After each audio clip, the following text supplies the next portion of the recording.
Bem, o texto que ele está nesse cartaz, ele se refere a João 17, 23. É um texto bonito, fala muito ao coração da gente, mas eu gostaria, antes de ler o texto e continuar, eu gostaria de contar duas parábolas. E não são parábolas que estão nos evangelhos, mas são parábolas da vida. Uma determinada feita, uma irmã, ela teve um sonho no qual ela estava num lugar muito bonito, um gramado muito bonito, e na medida que ela caminhava, ela via grupos de pessoas sob as árvores, e ali essas pessoas estavam tecendo colares de flores, um colar mais bonito que o outro. E uma paisagem muito bonita, muito linda.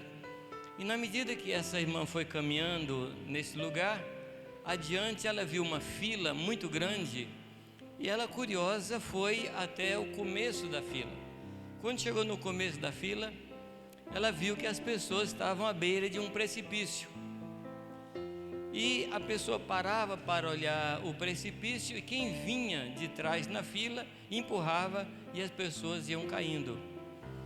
E ela saiu na fila gritando para as pessoas: sai da fila porque tem morte adiante. E ela conseguia tirar algumas, ela conseguia livrar algumas da fila.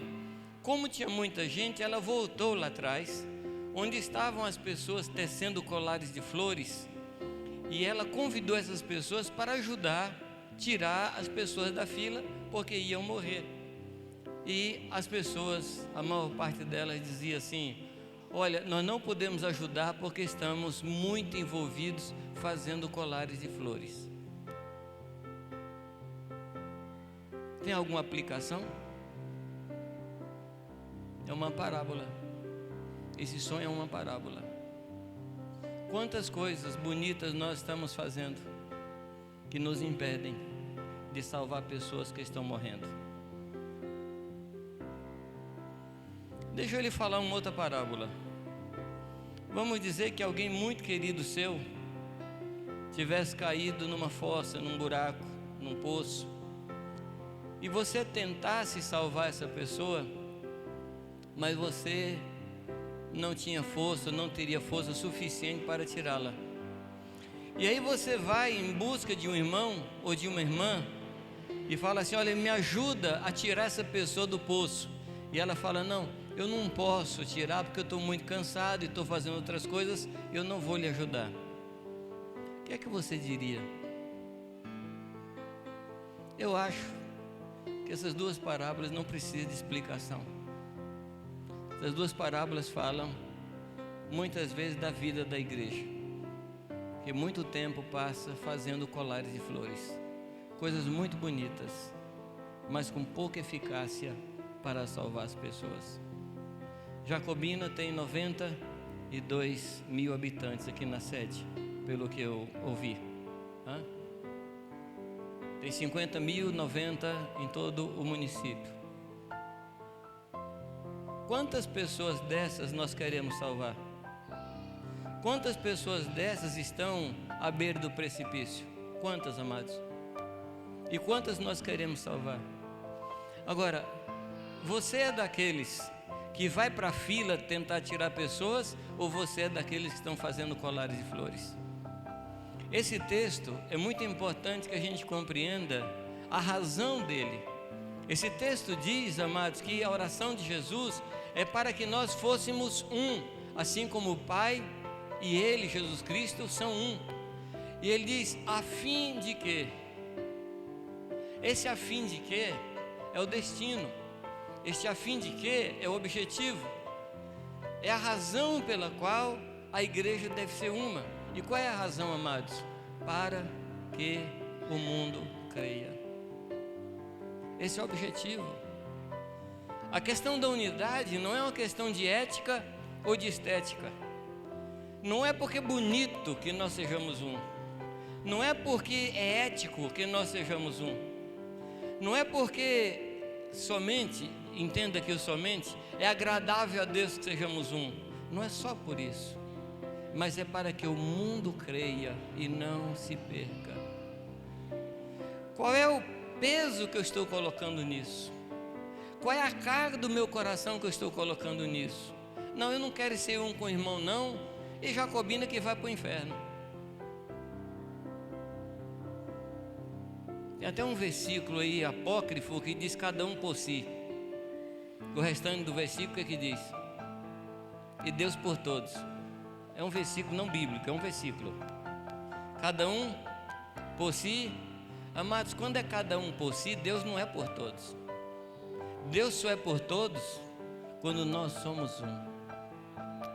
Amém? E por favor, eu digo assim com muito temor do meu coração, porque eu não quero ferir ninguém, porque eu só sei ferir, eu não sei curar. Deus é aquele que fere e cura, então eu prefiro não ferir porque eu não sei curar. Então eu não quero ferir os irmãos. Mas por favor, amados, por favor, não pense em outra pessoa. Não faça como aquele irmão, como disse um amigo meu, que diz que tem o ministério da pá. Sabe o que é o ministério da pá? Aquele diz: essa mensagem serve para fulano, essa mensagem serve para fulano, essa mensagem serve para fulano. Tem o ministério da enxada, essa mensagem é para mim, essa palavra é para mim. Ah, mas fulano devia estar aqui, porque ele tinha que estar aqui para ouvir essa mensagem. Não, Deus trouxe quem devia estar aqui. Se ele não trouxe, é problema da pessoa e de Deus. Mas se Deus nos trouxe, o problema é nosso. Amém, amados? Então, por favor, faça um esforço agora de não pensar em mais ninguém, mas pensar qual é a minha responsabilidade nesse negócio. Então nós falamos, amados, de João 17, 23, e nós também citamos ontem Provérbios 18:1. O que é que diz Provérbios 18:1? Agora sem colocar lá no quadro, por favor, que vendo ali até eu lembro. Qual é o assunto de Provérbios 18:1? O que anda isolado se levanta contra a verdadeira sabedoria. Você é uma pessoa isolada ou você é uma pessoa participante? O isolamento demonstra a nossa falta de sabedoria. E o isolamento pode ser por feridas, pode ser por machucaduras, pode ser por problemas que a gente sofreu com os outros, por decepções. Eu vou fazer uma pergunta aqui indiscreta. Quantos aqui já foram decepcionados por alguém? Levanta a mão aí, deixa eu ver. A maior parte. Agora outra pergunta, essa é mais indiscreta. Quantos aqui já decepcionaram alguém? Menos?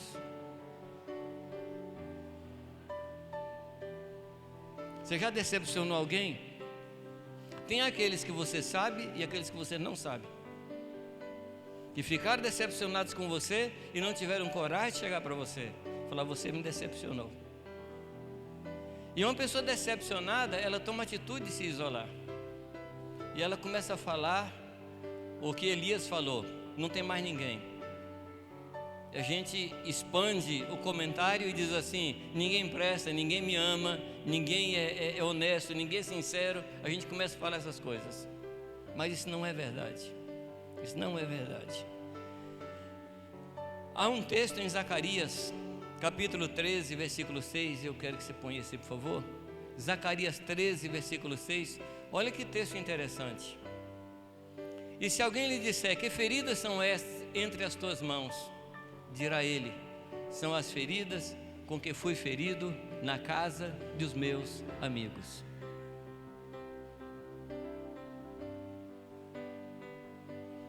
Quem é que está falando aí, amados? É o Senhor Jesus. Ele foi ferido na comunhão dos seus discípulos. Na hora da cruz, quem estava com Jesus? Quem estava com Jesus? Eu contei para vocês ontem uma pregação que um irmão indiano fez sobre as 5 pedrinhas. Lembra das 5 pedrinhas? Quando as pedras se chocam uma com a outra, o que acontece? As arestas acabam. Agora, quem não tem aresta aqui, levanta a mão. Que bom, vocês são honestos. Agora, quando uma aresta quebra, isso causa uma ferida. Quando uma aresta acaba na nossa vida, ali fica um buraco, fica uma ferida aberta. E quanto mais a gente está diante das pessoas, mais sentimento nós temos, que as feridas estão abertas. A igreja é o lugar onde as arestas são aparadas, onde as arestas são tiradas da nossa vida. Amém? Então, quando eu lhe perguntar, que feridas são essas? Que cicatrizes são essas na sua vida? Você pode dizer, são as feridas que eu sofri na casa dos meus amigos. Porque aqui é o lugar, amado, onde as arestas se acabam, onde nós somos aperfeiçoados. A unidade nos aperfeiçoa. Amém? Agora a pergunta é, quer sair fora da igreja? Eu acho que eu contei a vocês uma crise que eu passei. Eu estava muito chateado com a congregação que eu pastoreava e comecei a lamentar com Deus. Falei, Deus, o Senhor sabe como eu me sinto incômodo no meio do povo. Deus, essa igreja só tem gente esquisita. Misericórdia, Deus. Eu me sinto como se fosse na Arca de Noé, um bicho diferente em cada lugar. Eu não sei se você já fez essas orações. É muita gente esquisita nesse lugar, um mais esquisito que o outro. E eu não sei como é que Deus trata com você, mas comigo Deus me dá corda para eu me enforcar com ela depois. Deus vai deixando eu orar e falar. Eu falei, Deus, eu me sinto como se estivesse na Arca de Noé. Cada bicho diferente, um cheiro diferente, um povo diferente. E Deus falou assim, o que tem fora da Arca de Noé? Falei, tem morte. Você quer sair da arca? Falei, não, Senhor. Aqui a coisa é esquisita, mas tem vida aqui dentro. Aí Deus falou comigo, eu quero lhe dizer uma coisa. Não é o povo que é esquisito, você que é esquisito. E você olha para o povo com a sua esquisitice. Acabou o assunto. É que a gente é esquisito. A gente acha que as pessoas são esquisitas, mas sou eu que sou esquisito. Dá para entender isso? Não. Parar de criticar o povo de Deus. O que está acontecendo na sua vida é projeto de Deus. É projeto de Deus. E esse é o lugar do aperfeiçoamento. Há um outro texto na Escritura, Mateus 5, 23. Eu acho que você conhece. O que é que diz Mateus 5, 23? Portanto, se estiveres apresentando a tua oferta no altar, e aí te lembrares que teu irmão tem alguma coisa contra ti. Vamos dar uma analisada nesse texto. Esse texto representa uma pessoa que tem um certo contato com Deus, uma pessoa que tem relacionamento com Deus, uma pessoa que tem um coração voltado para Deus. Por que eu digo isso? Porque está oferecendo uma oferta, está entregando uma oferta. E aí ele chega diante do altar, e diante do altar de Deus, ele lembra que um irmão tem alguma coisa contra a sua vida. Por favor, presta atenção que o texto não está dizendo, se te lembrares que tu fizestes alguma coisa contra o irmão. O que é que o texto está dizendo? Se você lembrar que o seu irmão tem alguma coisa contra você, você sabe que na medida que nós caminhamos, nós ferimos sem querer. Pisamos no calo de um, fazemos um comentário sem querer. É assim ou não? E pessoas se afastam de nós sem a gente nem saber por quê. Pessoa que fica chateada, e aí no dia da ceia a gente fala assim, eu preciso consertar com aquela pessoa, mas eu não fiz nada, ela que é carnal. Mas você assim tem um momento que você fica muito compungido, muito afetado pela presença de Deus, você diz assim, eu vou consertar com a pessoa. Aí você chega para ela e fala assim: fulano, se por acaso eu fiz alguma coisa contra você, perdoa qualquer coisa, viu? E volta. Mas a pessoa está ferida. A pessoa está ferida. Não vai ser esse momentinho que vai resolver a situação. Mas sabe o que a gente faz? Ó Deus, eu pedi perdão, agora o problema é dela. Será? O que é que diz o texto seguinte, versículo 24? Deixa ali, diante do altar, a tua oferta. Presta atenção de novo, que a oferta é boa. O que está em discussão não é a oferta. O que está em discussão não é se a oferta é boa ou ruim, ela é boa. Porque se Deus falou para deixar no altar, é porque a oferta é boa. Mas tem uma coisa muito pequena. Alguém tem alguma coisa contra você. O que é que você deve fazer? Vai conciliar-te primeiro com teu irmão e depois vem apresentar a tua oferta. A palavra conciliar, pelo menos na língua grega aqui do texto, é uma palavra muito interessante. Se a palavra for traduzida literalmente, seria: vai e restaura a amizade que vocês tinham. Vai e restaura a amizade. Fala de concílio, fala de contrato, fala de convênio, fala de acordo. Reconciliar fala de restaurar o concílio, restaurar o acordo, restaurar o clima que havia antes. Então você percebe que não é uma questão de eu chegar lá, perdoa qualquer coisa, viu? Não é assim. É voltar a ter o mesmo nível de amizade que havia antes. Eu aprendo algumas lições com esse texto.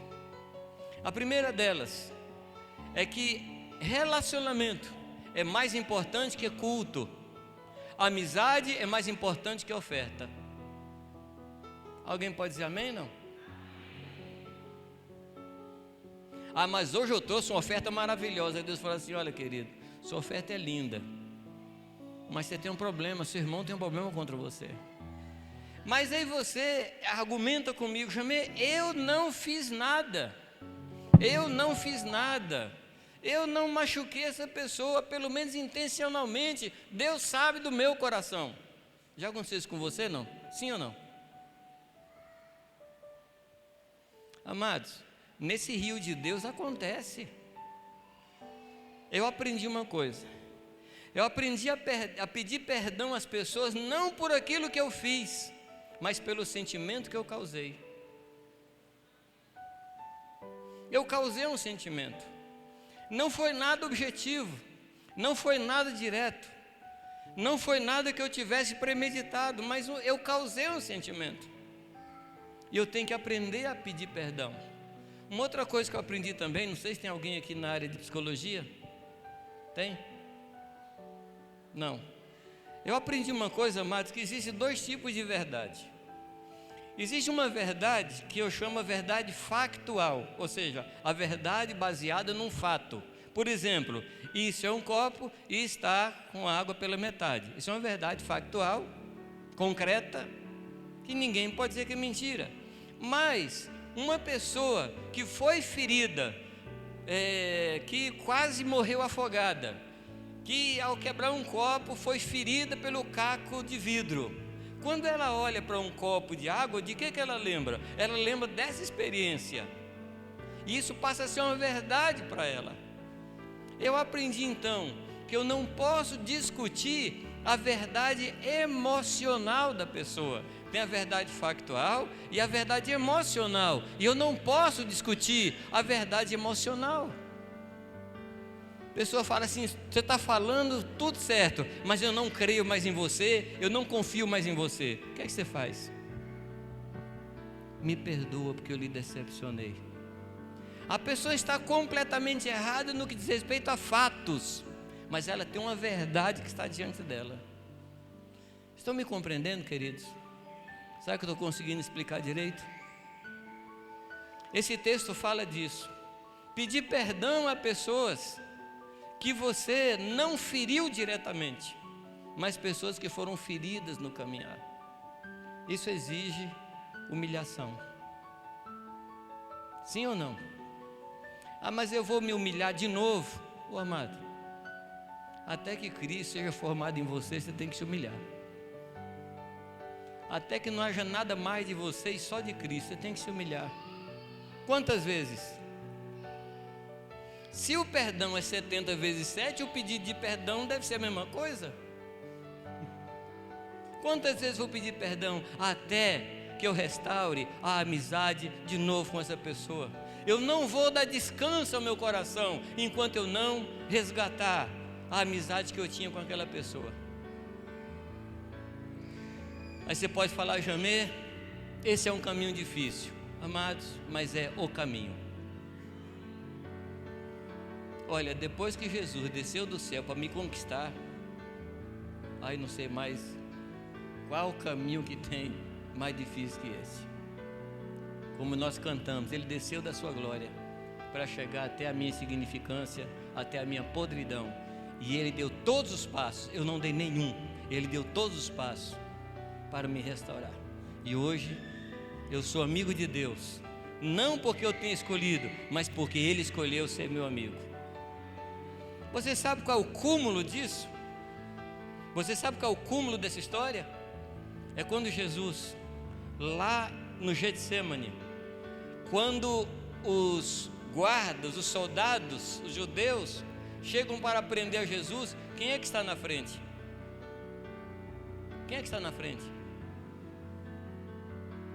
Judas. E como é que Jesus chama Judas? Meu amigo.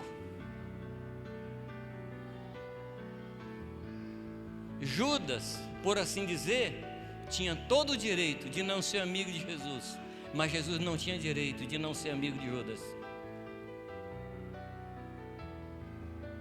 Ah, mas fulano não é meu amigo, mas você tem que ser amigo dele.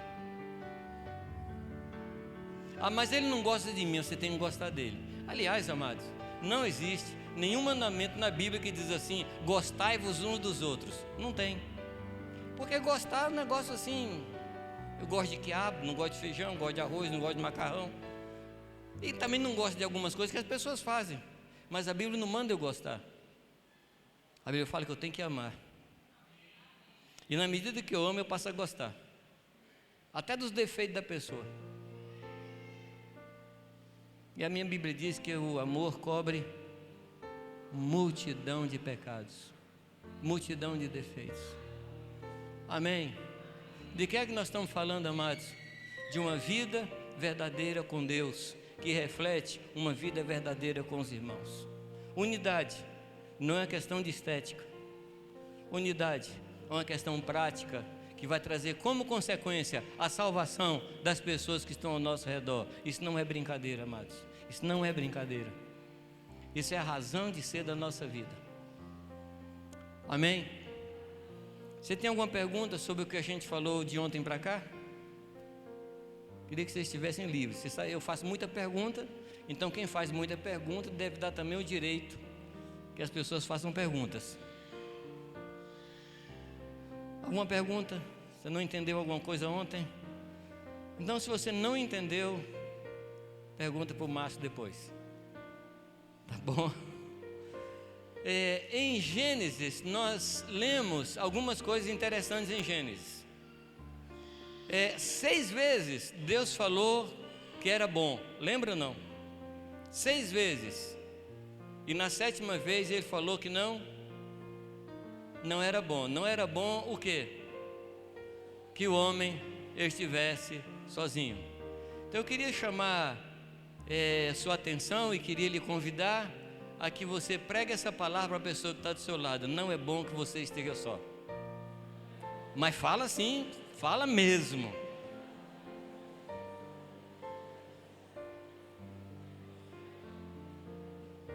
E diga assim, você andar sozinho, você está em péssima companhia. Fala para ela.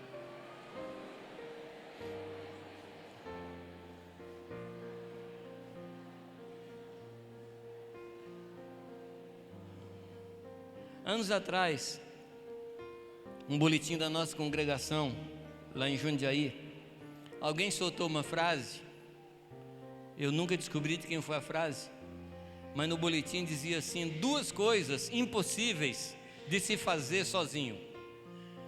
2 coisas impossíveis de se fazer sozinho. Uma é casar. Dá para casar sozinho ou não? Não, sabe o que acontece? Eu estou decepcionado com alguns casamentos que estou vendo aí, eu vou casar sozinho. Segunda coisa, ser cristão. É impossível casar sozinho e é impossível ser cristão sozinho. Porque nós nos alimentamos, nós cuidamos uns dos outros. Amém? Então, no dia que você encontrar uma pessoa no espelho e essa pessoa falar assim: eu quero ser cristão, mas eu não quero depender de ninguém, eu vou cuidar da minha vida. Eu queria que você desse a mesma gargalhada dessa pessoa que você deu agora, quando eu falei daquele que quer casar sozinho. Fala: não seja ridículo. É impossível. É impossível. Por quê, amados? Porque nós somos corpo de Cristo. Nós ouvimos aqui o Tony falando de um dedinho. E lutou com Deus para não perder o dedinho. Eu fico impressionado como a gente não luta quando a gente está prestes a perder um irmão. Assim, desculpa, eu não quero diminuir o seu dedinho, mas quer que vale mais um dedinho ou uma pessoa? Hã? Você percebe a pessoa se afastando de você e você não faz nada. É assim mesmo, a gente perde alguns. Mas você falava assim: não, é um dedinho pequenininho, não faz falta. Não, nós agradecemos a Deus aqui. Nós agradecemos a Deus. Você sabia que no céu há festa quando um pecador se arrepende? E quando 2 irmãos se reconciliam, nós não deveríamos fazer festa? Não foi para isso que Jesus morreu? Para juntar os filhos que estavam dispersos? Não foi por isso que Jesus morreu na cruz? Para juntar aqueles que estavam dispersos? Como é que nós podemos nos conformar em ter irmãos dispersos? Não, sabe o que acontece? Ele é da outra igreja. Amados, quantas igrejas tem? Quantas igrejas tem em Jacobina? Só tem uma. Então como é que pode ser da outra igreja? Não tem outra igreja, meu querido. É da sua igreja. Agora ele reúne lá no prédio da presbiteriana. O prédio tanto faz, mas é meu irmão, comprado com o sangue de Jesus. Amém? Por favor, ao olhar para o seu irmão, encha a boca e diz assim: é da minha igreja. E dias atrás eu confundi um irmão e ele chegou para mim e falou: de que igreja você é? Eu falei: eu sou da sua. Ele falou: eu nunca lhe vi lá. Eu falei: mas se você prestar atenção, você vai ver. Ele ficou confundido até hoje. Tudo bem, eu não vim aqui para explicar. Só há uma igreja. Jesus fala: eu edificarei as minhas igrejas, e a porta do inferno não prevalecerá contra ela, não elas. Por que o inferno hoje está prevalecendo no mundo? Porque a igreja se dividiu. Por isso nós estamos tendo vitória sobre o inimigo, sobre o pecado, sobre essa corrupção que tem no Brasil. Eu não estou falando para a gente fazer um movimento nacional de unidade da igreja. Eu estou falando para a gente mudar o coração da gente, pessoal, sobre isso. Amém? É uma questão pessoal, particular, uma decisão pessoal. A palavra diz, amados, nós falamos ontem, que nós somos a casa de Deus. Casa fala de relacionamento, não fala de lugar. Esse lugar aqui não é a casa de Deus. Esse lugar onde se reúne a casa de Deus. A casa de Deus vem reunir aqui. Mas se nós formos lá para o meio da praça, a casa de Deus está no meio da praça. Amém? Eu conheço muitos grupos que se reúnem em florestas, se reúnem em lugares onde não tem templo, mas ali está a casa de Deus, o povo de Deus. Nós falamos ontem que nós recebemos o ministério, ou nós somos, aliás, juntas e ligamentos. juntas e ligamentos. E perguntei a vocês qual é o papel da junta. O que a junta faz? A junta junta. Então, se você perceber dois irmãos separados, qual é o seu trabalho? Juntá-los. E olha, gente, o anticristo, ele opera com tanta força separando os irmãos. Mas ele não separa assim com bomba atômica. Ele separa com uma fofoquinha, um comentáriozinho. Porque quando a coisa é grande, a gente não se engana. Mas quando eu chego para o irmão e falo assim: olha, irmão, quero te contar uma coisa sobre fulano e tal. Você não conta para ninguém, tá? Fica só entre nós. E tem aqueles que eu chamo de fofoqueiro espiritual. Tem a fofoca espiritual. Que ele chega assim: olha, eu estou lhe contando isso para você orar. Para com isso. Seu negócio não é oração. É que você não aguenta deixar de falar dos outros. É maledicência. A palavra diz, amados, que nós só falamos do pecado de um irmão quando formos para pedir ajuda a uma pessoa para ajudar a restaurar esse irmão. Mateus capítulo 18. Fora isso, é nosso trabalho reconquistar o irmão. Amém? Quem aqui gosta que o vizinho fale do seu filho? Seu filho não vale nada, não presta, é tudo aquilo, mas você gosta que seu vizinho fale dele? Você não gosta. Por quê? É o seu filho, é seu irmão, e é assim que tem que ser na igreja. Defender um ao outro. Não é encobrir no sentido de acobertar o pecado, mas no sentido de proteger a pessoa. E o que acontece? Quando eu chego para o irmão, eu falo assim: olha, meu irmão, é o seguinte, eu vou falar uma coisa para você aqui, mas sabe aquela palavra que o Márcio deu domingo passado? Aquilo lá bateu fundo aqui, viu? Eu fiquei bem chateado. Próximo domingo, esse irmão vem para a reunião para escutar o Márcio. Eu pergunto a você, como é que ele vai escutar o Márcio? Prevenido. A gente previne as pessoas contra outras. Você sabe que trabalho é esse, amado? É o trabalho do anticristo. É quando a gente pensa no anticristo, a gente pensa no Papa, no Bill Gates. Não, amados, cada um de nós faz a obra do anticristo quando a gente separa irmãos. Por quê? A obra de Cristo é juntar, a obra do anticristo é separar. E uma fofoquinha vai pondo veneno no coração do irmão contra o outro. Isso é obra do anticristo. Isso é contrário à nossa natureza, porque a nossa natureza é juntar. Mas eu chego para ele e falo assim: olha, essa palavra lá, eu não gostei, ele me feriu. Esse irmão que tem o ministério da reconciliação chega para mim e fala: Jomê, você já conversou com o Márcio sobre isso? Você já procurou o Márcio? Vai falar com ele. Ah, não, mas eu não quero falar porque eu dou todos os motivos. Aí esse irmão falou comigo: é o seguinte, vou te dar 24 horas para você conversar com ele. Se você não conversar, eu vou lá falar que você falou. Gente, a gente acaba com fofoca na igreja. Acaba com fofoca. Sim ou não?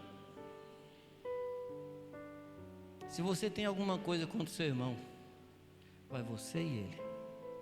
Vai você e ele. Abre o coração. E talvez aquele irmão tenha chance de explicar, para que você perceba que a coisa não é como você viu. E outra coisa, amado, creia no que o irmão fala. O amor tudo crê. Não, você falou isso, mas eu não creio em você. Creia. Se você ama, você crê. O amor não suspeita mal. Meu Deus, quanta suspeita na igreja. Eu sei que ele falou assim, mas não é bem assim. Não, se ele falou, é aquilo que vale, até prova em contrário. Vocês podem dizer um amém, não? Eu estou dizendo aqui a vocês, amados, de coisas pequenas que destroem a nossa vida e por fim destroem a igreja e não trazem glória para o nome do Senhor. E o diabo, ele fica vitorioso nessas situações. Nós não podemos deixar mais essas coisas acontecerem. A palavra diz que nós recebemos o ministério da reconciliação. Nós somos juntas e ligamentos e temos recebido o ministério da reconciliação. Por isso dizemos: reconciliai-vos já com Deus. Esse é o nosso trabalho. Se você hoje veio para cá para descobrir o seu ministério, eu já estou lhe falando qual é o seu ministério. Você tem o ministério da reconciliação. É o ministério básico da igreja, reconciliando irmãos com irmãos e reconciliando o homem novamente com Deus. Esse é o nosso trabalho. Muito bem, por favor, Salmo 133. Vamos tirar algumas lições do Salmo 133. Nós cantamos ele hoje aqui e vamos ver alguma coisa nesse salmo. Talvez a gente nem precisasse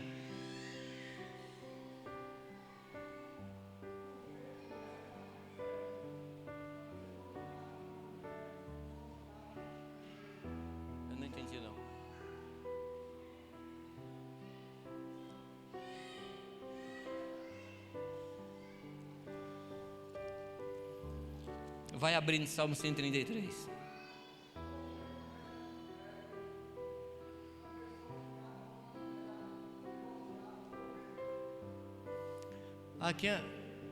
Aqui é um tema que nós precisamos trabalhar com ele com muito cuidado.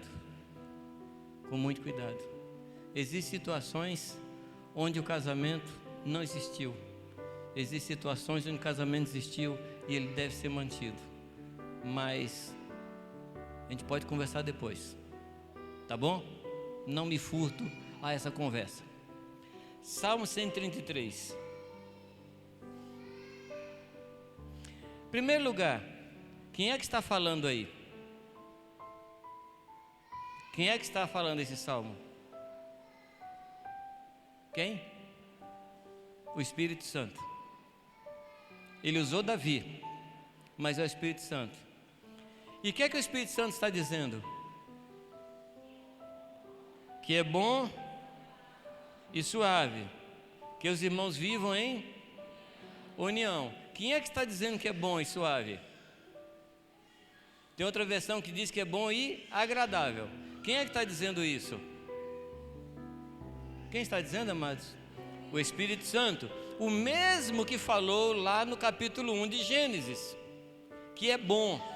E que chegou um momento que falou que não é bom que o homem esteja só. Mas aqui nesse texto ele diz algo que para ele é bom e agradável. Agradável a quem? A Deus. Ora, existem situações de atritos onde a gente não se sente agradável ou agradado andar com alguns irmãos, mas Deus falou que é. Esse irmão não me agrada. Deus falou assim, mas para mim é agradável que vocês andem juntos. Ah, mas eu não gosto dele, mas para mim é bom que vocês andem juntos. Ah, mas ele tem umas coisas esquisitas, mas para mim é bom que vocês andem juntos. O que importa não é a minha apreciação. O que importa não é a minha opinião. O que importa é a opinião de Deus. Tá bom?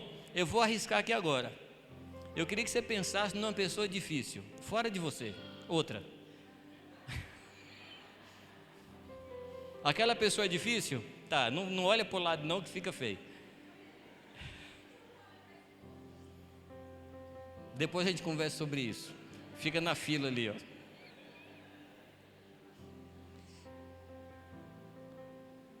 Fala, Deus, aquela pessoa é difícil. Aí Deus fala assim, para mim é bom e agradável que você conviva com ela. O que você pensa não importa. Importa o que Deus pensa. Você se conforma com isso? Não. Bom, a palavra, não sei como é que diz a sua versão, ali, união. Essa palavra, a palavra boa para esse texto é a palavra harmonia, assim como tem em algumas versões antigas. Quão bom e suave que os irmãos vivam em harmonia. Você tem que lembrar que a pessoa que Deus usou para escrever isso aqui era músico. Então quando falava de harmonia, ele entendia o que estava falando. O que é harmonia? Os músicos poderiam, por favor, nos ensinar o que é harmonia? É o conjunto de notas diferentes. Você entendeu ou não? A harmonia é quando notas diferentes tocam juntas. Você não pode querer, em absoluto, que os irmãos sejam iguais a você. Isso não dá harmonia. Só dá harmonia quando os irmãos são diferentes. É por isso que você se casou com a pessoa que você se casou. Ah, mas é muito diferente. Aí que está a música. É aí que está a música. Mas o que você faz para um violão? Deixa eu ver se eu me lembro as cordas. É Mi, Lá, Ré, Sol, Si, Sol, Lá, Mi. Mi, Sol, Si, Sol, Ré, Lá, Mi. Todas diferentes. Para elas fazerem um acorde, o que precisa? Afinar. Com um diapasão. O diapasão é o parâmetro para cada corda. O diapasão não está no próprio violão. O diapasão é alguma coisa externa ao violão. Tá? E aí o músico pega o violão. O que ele faz? Aliás, eu nunca vi um músico pegar no violão que não tente dar mais uma coisinha, né? Isso é um negócio impressionante. Mas o músico pegou no violão. O que ele faz com a cordinha? Ele vai apertando. Não tem harmonia sem aperto.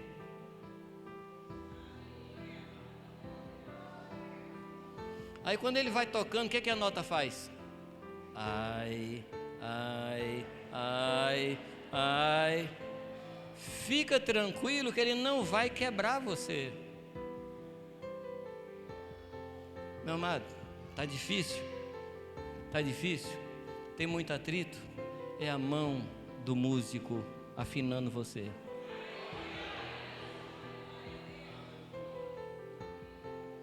Como é bonito escutar os irmãos cantando. E Deus fala, é bom e agradável quando os meus filhos andam em harmonia.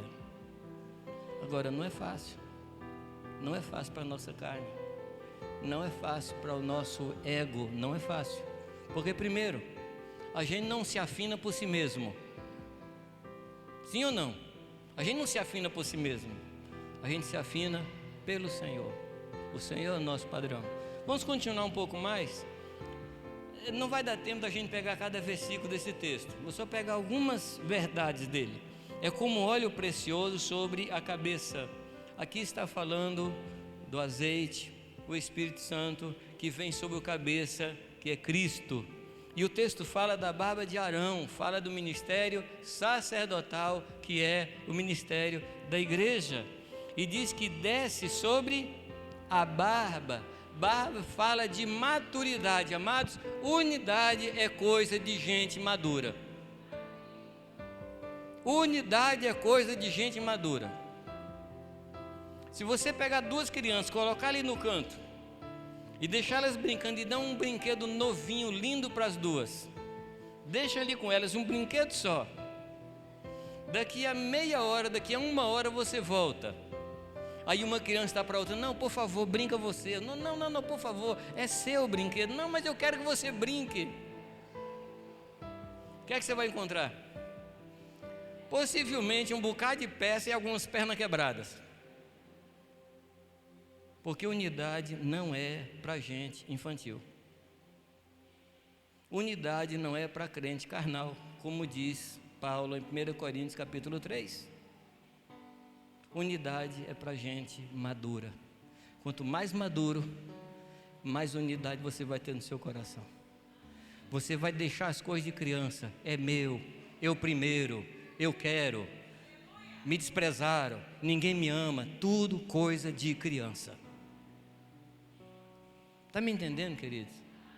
Em que fase você está? Em que fase você está? Você está no primeiro eu, é meu, é tudo para mim, Deus me ama, não amo mais ninguém. Em que fase você está? Que Deus nos aperfeiçoe o mais rápido possível. Amém, queridos?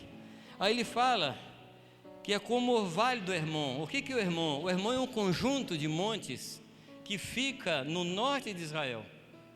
No tempo do calor, as neves do Hermon, elas descem e fazem com que o Jordão, ele ultrapasse as margens. Quando o rio baixa, quando a água volta ao leito normal do rio, o povo aproveita esse lugar para plantar, porque o rio fertilizou a terra. Amados, quando há unidade na igreja, há comida e há fertilidade, há alimentação. Amém, amados? E aí no final, ele diz que ali o Senhor ordena a bênção e a vida. Não é só a bênção, porque bênção todos temos, bons e maus são abençoados pelo Senhor. Você não pode medir a sua espiritualidade pelo tanto de bênção que você tem. Tem alguns irmãos que infelizmente que ensinam que quanto mais perto de Deus, mais abençoado você é, com carro, com casa, com roupa. Mas não é bem por aí. Não é bem por aí. Eu sou muito abençoado porque tenho muito dinheiro. Não é bem por aí.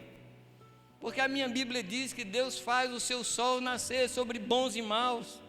Deus faz a chuva cair sobre justos e injustos. Tem um amigo meu que diz que Deus manda chover sobre o feijão e a tiririca. Sabe o que é tiririca? Aquele capinzinho terrível. Ou será que Deus separa? Esse aqui é feijão, esse aqui é tiririca, ó, morre seca. Por isso que o texto não fala só de bênção. O texto fala de vida. Ali na unidade, ali na harmonia, Deus ordena bênção e vida. E qual vida, amados? A vida de Deus. A vida de Deus. Amém, amados? Por favor, guarde esse texto no seu coração, guarde este salmo no seu coração, medita nele, medita nele. Abra também comigo em Efésios capítulo 4, 16. Eu estou aqui fazendo uma coxa de retalhos, pegando textos. O que eu quero realmente é convencer a você de que unidade é coisa de Deus e que é um negócio assim de uma posição pessoal. A gente tem que orar pela unidade, mas a gente tem que dar passos para a unidade. Efésios 4,16. Efésios 4,16, eu chamo esse texto de o retrato da igreja. Vamos dizer que Paulo fizesse uma viagem no futuro, lá do tempo que ele vivia, e fosse lá no futuro e encontrasse a igreja assim pronta para receber Jesus. Aí Paulo tirasse uma foto, foi essa foto que Paulo tirou. Foi essa foto. Então essa é a igreja do sonho de Deus. E o texto aqui fala de tem algumas palavras muito interessantes. Fala de todas, fala de cada, correto? Fala de inteiro. Presta atenção, fala de inteiro, fala de todas e fala de cada parte. Isto é, a unidade da igreja não é somente uma questão da totalidade, mas é uma responsabilidade de cada parte. É minha responsabilidade, é sua responsabilidade. Amém? É que a gente fala assim, o corpo inteiro, aí fica a coisa assim meio diluída. É ou não? Fica meio diluída, mas o texto diz assim: segundo a justa operação de cada parte. Será que eu poderia, para fins didáticos, eu poderia tirar o cada, colocar a minha parte? Será que funciona ou não? Segundo a justa operação de minha parte. Será que funciona? Você está fazendo aquilo que você deve fazer com justiça? Nesses anos de ministério, eu percebi que na igreja tem pelo menos 3 grupos de pessoas. Tem aquele grupo que põe a mão no arado, que põe o ombro embaixo do peso. Tem aqueles que levam a carga. Tem aqueles irmãos. Esse é um grupo. Tem aquele grupo que fica olhando para ver se as pessoas estão fazendo direito. Se eu fosse eu não faria desse jeito. Acho que não é bem assim. Não faz. Como disse um autor, eu prefiro o jeito errado de eu fazer do que o seu jeito certo de não fazer. Eu prefiro o meu jeito errado de fazer do que o seu jeito certo de não fazer. Então tem esse grupo que faz, tem aquele grupo que fica analisando, e tem um grupo que fica atrapalhando, que fica sendo peso puxando para trás. A pergunta que eu tenho que fazer é: de qual grupo eu faço parte? É uma questão pessoal. Quem decide sou eu. Não é nem o Espírito Santo que decide. A decisão é minha, a força é do Espírito, mas sou eu que decido. Sou eu que digo: eu quero fazer parte desse grupo. Ah, mas eu não estou entendendo muita coisa. Meu caro, eu também não entendo muita coisa. Quem de nós entende tudo? Se você entender, me explica, tá? Mas enquanto eu não entendo, eu faço a minha parte. Enquanto eu não entendo, eu faço a minha parte. Você pode dizer um amém, não? Então o texto diz de quem o corpo inteiro, bem ajustado. Essa palavra ajuste aí, ela também é aplicada em mecânica, na montagem de máquinas. Quando você vai ajustar uma máquina, você tem que apertar os parafusos de forma que aquela peça não fique, por exemplo, um motor, o eixo do motor, que não fique tão apertado que ele não gire, mas também não fique tão solto que comece a bater lá dentro. Ele é bem ajustado. A nossa relação com os irmãos é uma relação de uma proximidade correta, onde eu não sufoco o irmão, mas também não deixo o irmão muito distante. Eu estou ajustado, eu estou no meu lugar, e não somente ajustado, mas ligado. Eu estou no meu lugar e estou ligado. Ligado com o quê? Com todas as juntas. Claro, eu não tenho o mesmo nível de relacionamento com todas as pessoas da congregação. É impossível. É impossível. Eu tenho que amar a todos os irmãos da congregação, mas afinidade, ajustamento, ligação é com alguns. Está dando para me entender, não? A minha mão faz parte do meu corpo, mas ela está longe do pé. Mas eu duvido que o meu pé gostaria que minha mão fosse cortada. Eu duvido que minha mão gostaria que meu pé fosse jogado fora. Duvido. Porque nós fazemos parte uns dos outros, segundo a justa operação. O que significa, amados? Fala de andar em justiça diante dos meus irmãos. Ser justo. O que é ser justo? Ser justo é levantar de manhã em casa, não arrumar a cama, levantar, gritar com o pai e com a mãe: café está pronto? Põe aí que eu vou comer. Levanta da mesa e fala: agora vocês lavam os pratos. Isso é justiça. Isso é justiça. Caiu um garfo, mãe, pega. Chega em casa, eu não estou falando de gente daqui, tá? Por favor. Chega em casa, trabalhou o dia inteiro fora, aí chega em casa, senta no sofá, liga a televisão: mulher, a janta está pronta. Estou falando de gente de lá. Não está pronto. O que você fez o dia inteiro nessa casa? Eu me mato lá fora e você fica aqui sem fazer nada nessa casa. Deus sabe das coisas. E alguns lá, falando aqui não, tá? E alguns lá resolvem sair de férias. E leva a família, leva as mulheres. E para economizar, vai para um lugar baratinho, que a mulher continua cozinhando e arrumando a roupa, arrumando a casa. Que raio de férias é essa? É férias para quem? Eu estou falando de justiça aqui, amados? Estou falando de injustiça. O que seria justiça dentro de casa? Eu levantar, arrumar minha cama, cuidar das minhas coisas, para que não fosse pesado aos outros da família. Obrigado. Pelo menos um que está comigo aí.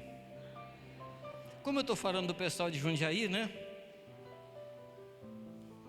Justiça é você se levantar da sua mesa e pelo menos pôr seu prato na pia, pelo menos tentar limpar o prato.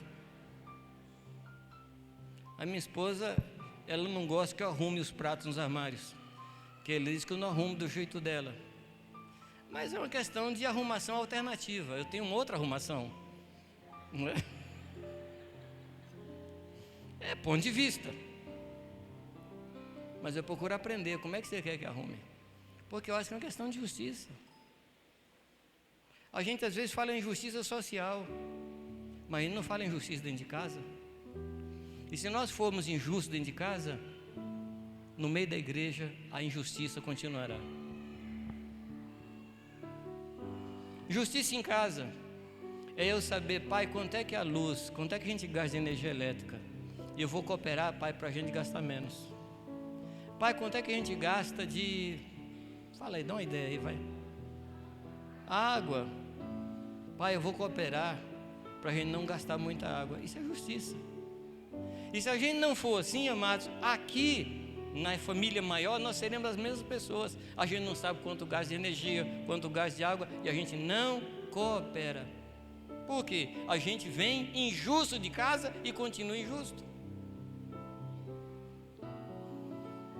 Eu não estou falando de vocês, tá? Eu estou falando de um povo que eu conheço lá, que a gente está trabalhando para mudar esse povo, para ser um povo justo, um povo de obras justas diante de Deus. Dentro de casa, arruma a sua cama, cuide das suas coisas, deixa as coisas em ordem.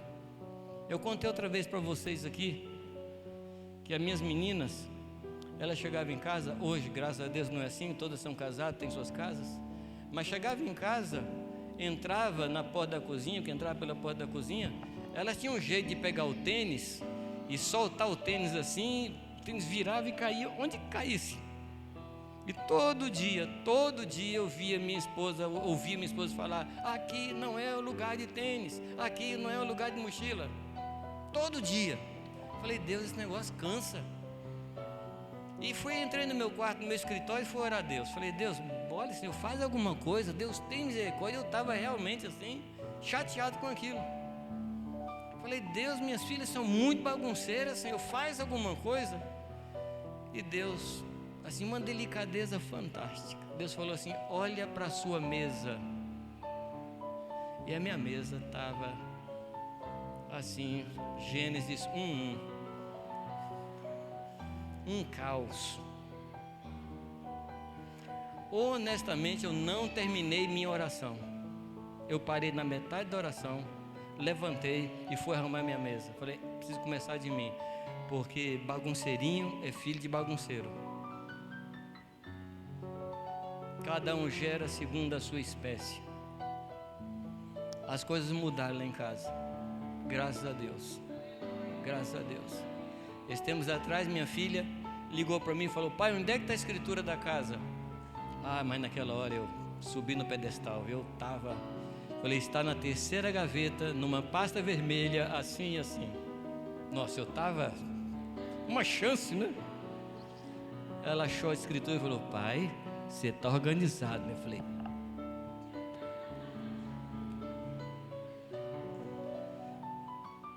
Não tem jeito de ensinar se nós não formos. Não tem jeito de ensinar. Eu estou falando aqui de justiça. Segundo a justa cooperação de cada parte. Você tem que ser uma pessoa justa na sua casa. Você tem que ser uma pessoa justa na igreja, cumprindo aquilo que lhe é devido. Por favor, saia do grupo que faz peso. Saia do grupo que critica e entra no grupo que trabalha. Entra rapidamente. Eu quero terminar essa parte aqui só lendo o versículo. Está aqui embaixo aqui. O corpo inteiro ajustado, ligado, cooperando com justiça, faz o que, amados? Efetua o crescimento e a edificação da igreja. O que que nós queremos? Nós queremos uma igreja que cresce e multiplica. É isso que nós queremos. Então cada um de nós deve tomar essa decisão. Senhor, eu vou cumprir a minha parte. Eu vou ser uma pessoa justa. Eu vou ser uma pessoa honesta e sincera na minha responsabilidade para contigo e para com teu povo. Amém? Podemos orar? Qual a decisão que nós vamos tomar? Repito, a decisão é minha, a força é do Senhor. Tem gente que diz assim, eu não quero decidir Porque se eu decidir não conseguir cumprir, é melhor não fazer voto do que votar e não cumprir. Não, é melhor votar e cumprir.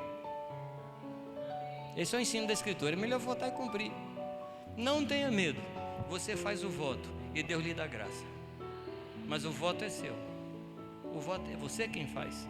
E se você quiser agora, você pode orar e dizer: Deus, eu quero ser uma pessoa justa, eu quero cooperar, eu não quero dos que fazem peso, eu não quero ser daqueles que trabalham contra, eu quero ser daqueles que ajudam a construir. Você pode curvar sua cabeça?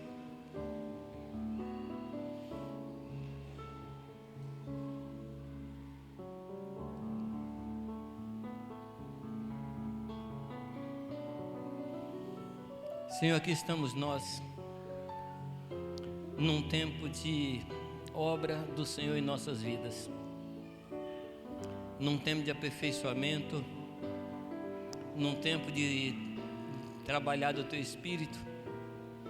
E nesta manhã, Pai, nós rogamos a Ti que o Senhor não desista de fazer de nós as pessoas do Teu sonho.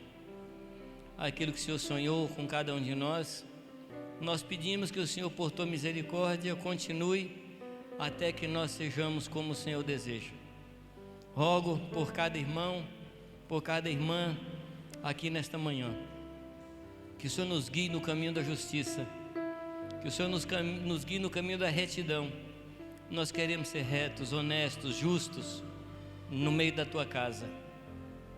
Dá-nos a Tua graça e faz de nós pessoas agradáveis a Ti, e que a nossa comunhão suba diante de Ti como um cheiro suave, um incenso agradável às Tuas narinas. Tira de nós, Pai, todas as coisas que impedem a Tua igreja de caminhar, de prosseguir, de prosperar.